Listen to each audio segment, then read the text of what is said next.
maybe if I knew Spanish better, I would be able to communicate with my grandma better. She knows more English now than she used to when I was little, but it would have been so helpful to use then. Then, when my parents were working, they would have me and my sister go to her house.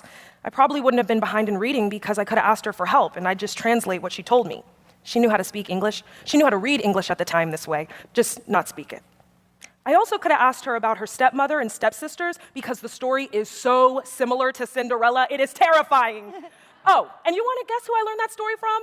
My mom, not even my dad. Crazy.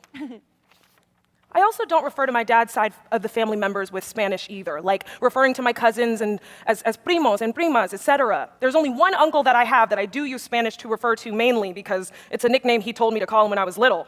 I thought it was kind of funny, so the name stuck, Tío Loco.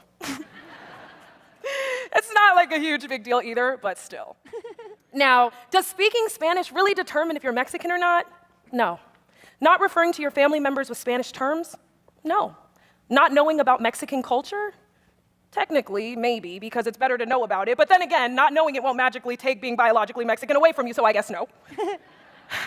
There are plenty of things I would consider to make me Mexican, like the things I grew up with. Things like certain shows, movies, music, foods, carne asadas, the get-together, not the food. And being biologically Mexican. Those are all part of the culture too. Still, it doesn't always feel like enough at the time, but just sometimes. I think I just psych myself out or something. Maybe it's not that deep. Wow. This was way longer than I needed it to be. Yeah! Yay.